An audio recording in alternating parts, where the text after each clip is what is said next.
Halo sahabat, ini adalah video pertama saya di channel ini ya, di channel perjalanan investasiku. Sebelumnya saya ada di sini ya, sekarang saya buka channel baru, tapi beda topik. Sebelumnya di dunia sepak bola dan dunia olahraga, sekarang untuk topiknya di dunia investasi. Ya, di sini saya hanya bertujuan untuk perjalanan investasi saya sendiri dan mencari teman ya, yang sejalan dengan saya, yang sama-sama tertarik dengan dunia investasi. Karena nggak semua orang juga tertarik dengan dunia investasi ya, nggak semua orang berani ambil resiko untuk masuk ke dunia investasi ya, karena kebanyakan orang juga pengen aman masuk ke dunia properti ya, beli tanah, beli emas, ya, menabung di bank, deposito, itu pilihan sendiri-sendiri ya, pilihan masing-masing. Ya kalau saya sendiri juga pernah ya, saya juga pernah, beli tanah ya, ada alhamdulillah ada, tanah juga ya yang emang sengaja saya buat investasi, tetapi ternyata karena saya kurang teliti mungkin ya, saya kurang hati-hati, jadi tanahnya nggak sesuai ekspektasi, perkembangannya nggak secepat yang saya harapkan ya. Padahal saya beli tanah itu di masa pandemi, di masa Covid yang seharusnya harga tanah itu murah dan sekarang harusnya udah naik berkali-kali lipat, tapi nyatanya tidak begitu ya. Karena beli tanah juga harus mempertimbangkan beberapa aspek, mempertimbangkan beberapa hal ya. Kalau kita bisa, masuk ya atau beli tanah di lokasi yang bagus ya, tempatnya bagus, timing-nya bagus, kita dapat cuan besar di tanah ya, pasti kita akui itu akan cuannya begitu besar ya. Cuman kelemahannya kalau di tanah itu nggak liquid, kalau kita butuh dana sewaktu-waktu, kita nggak bisa langsung jual, kita harus cari pembeli dan pembeli itu nggak mudah kita dapatkan, ya. Kita kalau menjual tanah, bisa sebulan, 2 bulan, setahun, 2 tahun, bahkan 5 tahun baru laku ya, kalau misalkan kita ingin tanah itu terjual di harga pasaran. Kecuali kita butuh harga pasaran misalkan semeternya 10 juta, kita jual di 5 juta, mungkin itu akan banyak yang mau ya, tetapi juga tidak semudah itu, karena tanah itu emang nggak liquid ya, nggak semudah itu, susah ya menjual tanah itu susah.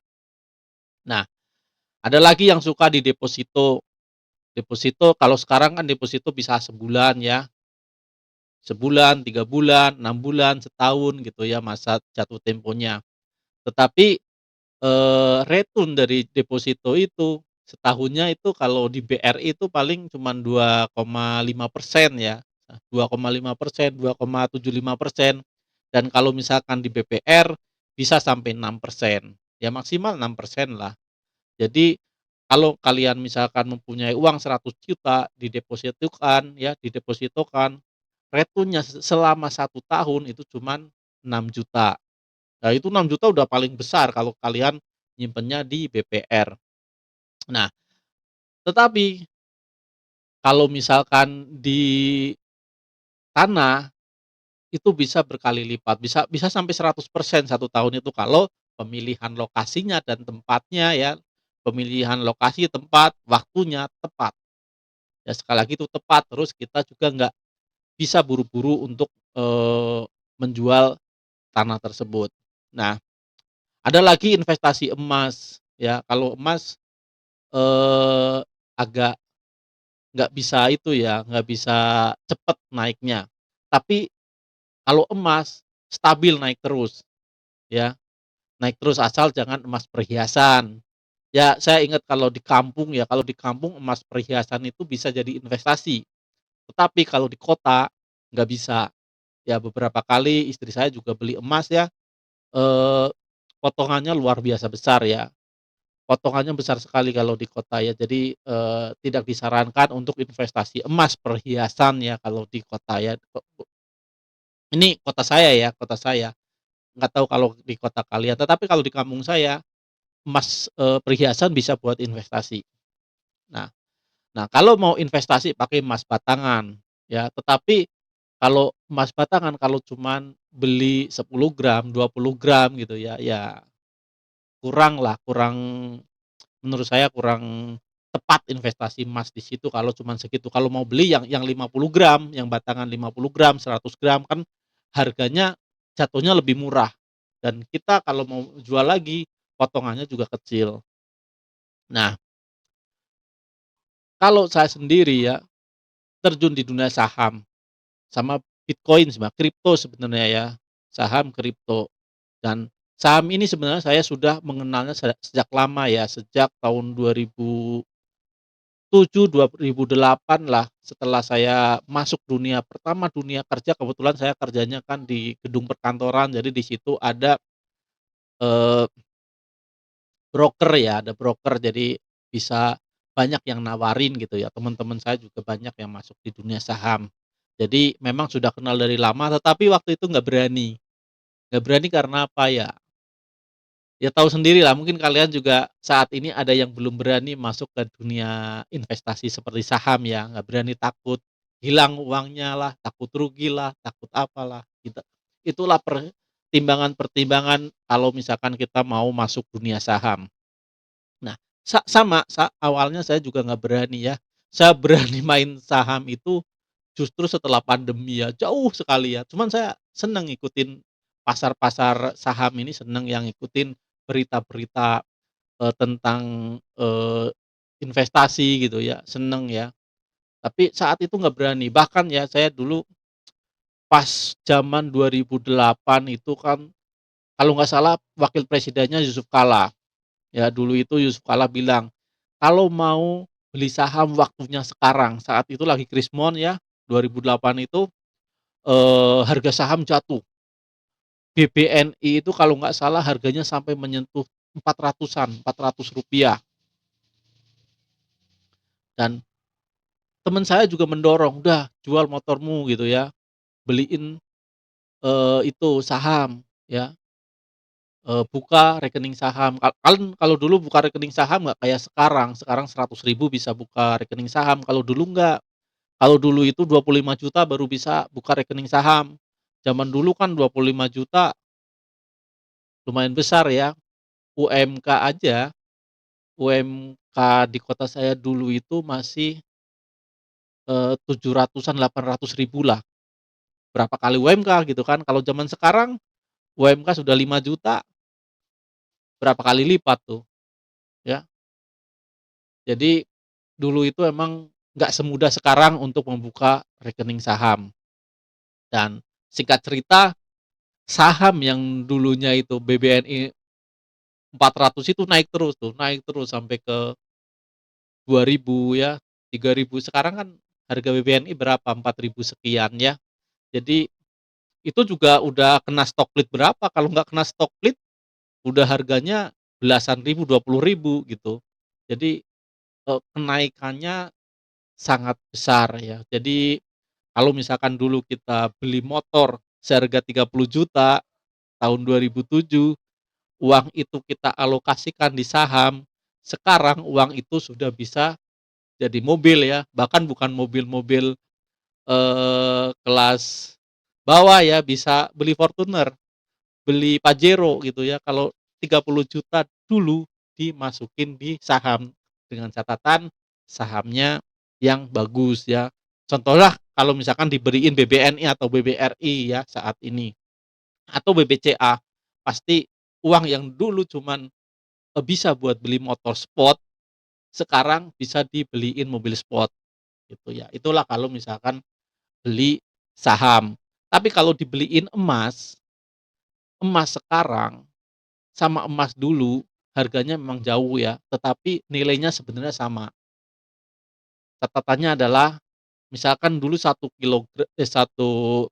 gram emas dibeliin harga daging sapi sekarang, misalkan dulu, 1 gram emas dapat 2 kilogram daging sapi, sama dengan sekarang ya, satu gram emas bisa dibeliin 2 kilogram daging sapi. Itu contohnya ya, karena Misalkan sekarang kan emas berapa, 1.000.000 sekian ya, berarti dapat 10 kilogram.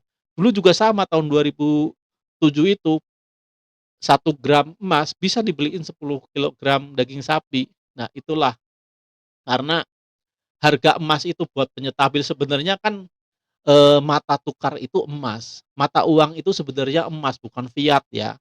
Karena sekarang-sekarang aja mata uang fiat setelah, kalau nggak salah presiden Amerika ya yang memulainya ya. Jadi sekarang nggak ada jaminan lagi di BI-nya ya, di bank sentralnya. Jadi, uang fiat itu ya kita seperti berjudi mempunyai uang fiat.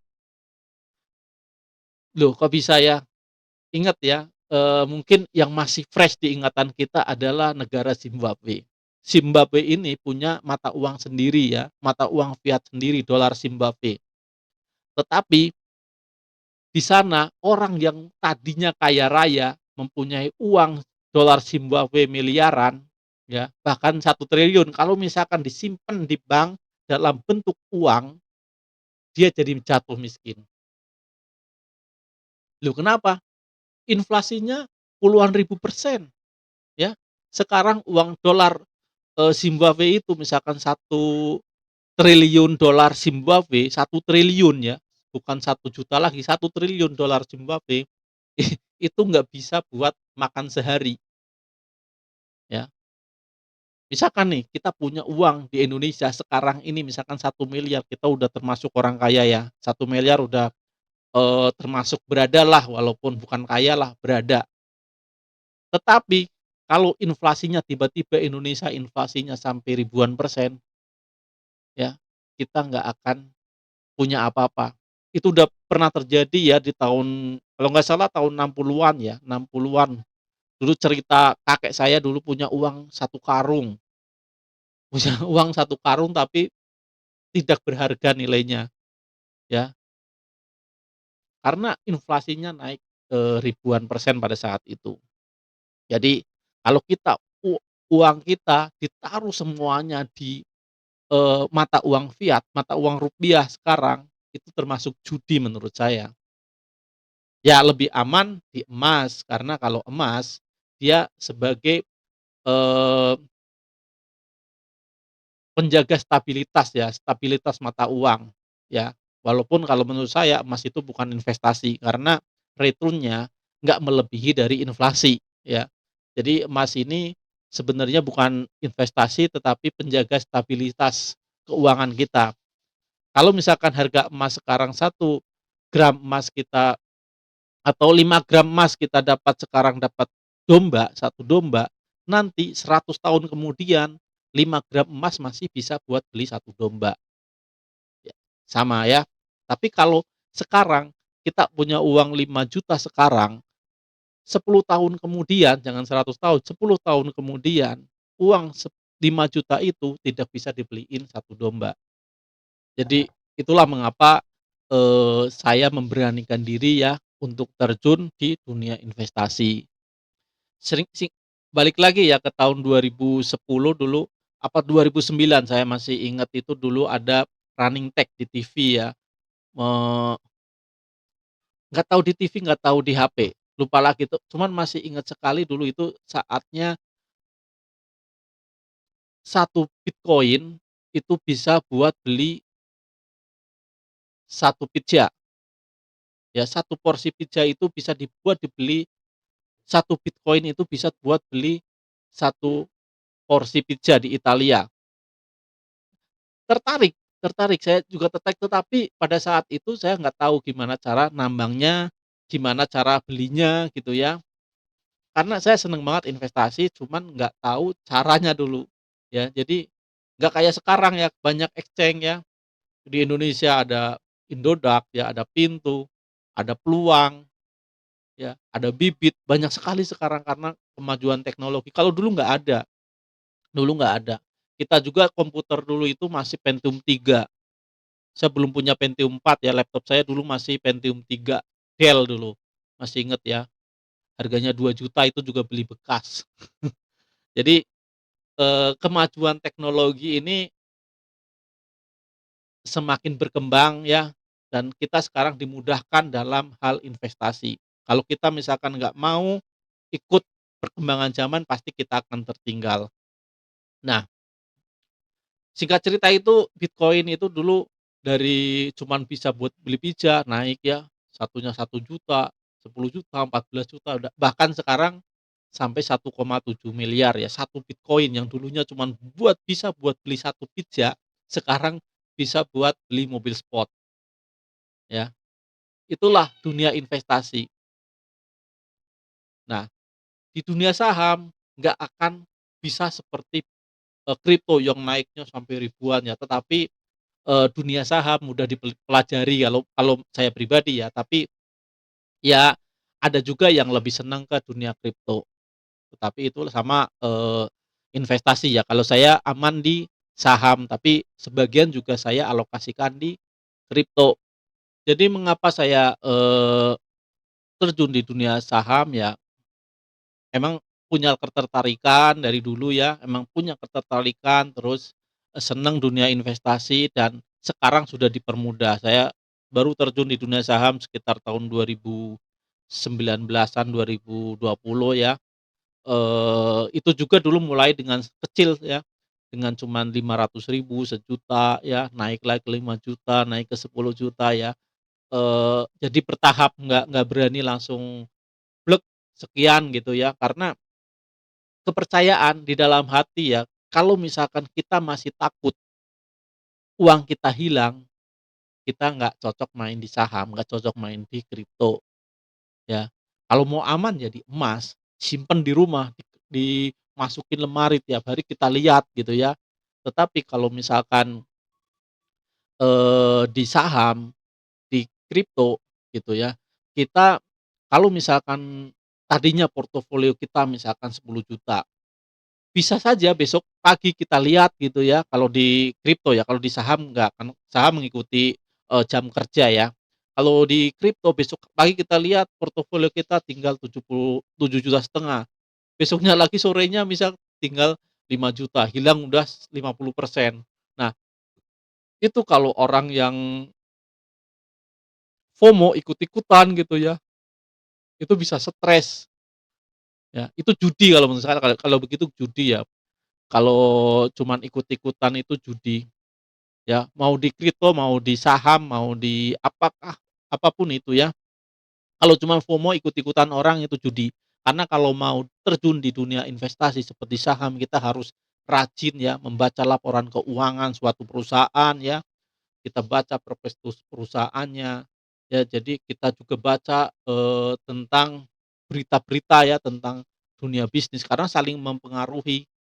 Jadi kita memang harus rajin-rajin baca berita lah intinya ya, kita rajin-rajin membaca, kalau kita mau terjun ke dunia investasi seperti saham. Sama dengan, kripto, ya kita juga nggak boleh ikut-ikutan ya, si A, masuk di kripto ini, di koin ini untung ratusan persen, ribuan persen, kita ikut situ. Ya padahal itu harga udah tinggi, kita masuk, ya kita nyangkut di situ, hilang duit kita ya, bisa bisa kita stres kalau misalkan seperti itu. Jadi jangan jangan ikut-ikutan orang ya, jangan ikut-ikutan orang, berita ya, pengalaman orang bisa jadi referensi, tapi jangan jadi patokan. Kita, tidak boleh mengabaikan pengalaman orang, cerita orang ya, kita nggak boleh itu. Cuman kita jadi referensi aja, "Oh dia beli saham ini, untungnya bagus nih, saya maulah beli di saham itu, saya pelajarin dulu sahamnya, kira-kira harga sekarang udah ketinggian nggak? Saya bisa masuk di harga sekarang nggak?" Nah, itulah yang harus kita lakukan, jangan ikut-ikutan. Wah, si A untung besar, ah, kita ikut di situ, ternyata di situ sudah harganya udah ketinggian, udah dipucuk, ya kita nyangkut di situ, kita adanya rugi ya, kita buntung dan lama-lama juga stres kalau itu. Jadi patokan ya, patokan untuk kita naruh investasi di saham, di kripto adalah gimana kita naruh uang itu, walaupun uang itu turun ya 10%, 20%, 30%, 50%, tetap kita tidurnya nyenyak. Kalau begitu kita naruh di situ, kita nggak bisa tidur nyenyak, itu berarti bukan dunia kalian, ya. Jangan masuk ke situ, ya. Patokannya itu aja, kalau kalian nyenyaknya tidurnya cuman investasi 100.000, ya investasilah 100.000. Kalian tidur nyenyaknya investasi 1 juta, ya investasilah segitu. Kalau misalkan kalian investasi 10 juta masih bisa tidur nyenyak, ya investasilah segitu. Jadi jangan masukin investasi, tapi kalian mikirin uang kalian saat mau tidur. Nah, itulah. Sama, ya saya awal-awalnya juga nggak nyenyak tidurnya ya kalau misalkan masukin uangnya terlalu besar ya, pasti saya kurangin lagi. Oh, pas segini saya udah nyenyak ya masukin segini. Makin lama makin meningkat, apalagi kalau kita sudah memahami fundamental dari perusahaan tersebut. Kayak sekarang nih, saham BBRI. Saham BBRI sekarang lagi, downtrend ya, lagi turun. Sekarang harganya 4.120, tadi closing-nya 4.120. Nah, tetapi saya beli di harga 4 average-nya ya, karena saya pertama beli juga, awalnya di trading ya, beli di 5.000, cuman average-nya saya ada di 4.500, tetapi saya masih santai aja. Karena juga harga dengan harga sekian saya nggak rugi kok, saya udah dapat dividen kemarin, bisa menutupi, kerugian ya dari capital gain-nya. Jadi sebenarnya nggak masalah, apalagi nanti di bulan Maret ada dividen lagi untuk BBRI, jadi nggak ada masalah. Dan nanti kalau saya sistemnya gitu, kalau misalkan saya nggak nyampe ke dividen, ya saya ambil take profit di capital gain, mendekati pembagian dividen. Jadi saya beli, 2 bulan atau 3 bulan sebelum perusahaan tersebut membagikan dividen. Jadi kita masih ada nafas ya untuk trading di situ. Ya lumayanlah, profit 10%, 15% ya dalam 3 bulan, daripada kita masukin di deposito profitnya cuman berapa, 6% itu juga selama 1 tahun. Itulah ya, singkat cerita dari pengalaman investasi kali ini untuk pembukaan. Mudah-mudahan kita semua diberikan kesehatan dan diberikan kemapanan dalam ekonomi kita. Salam profit.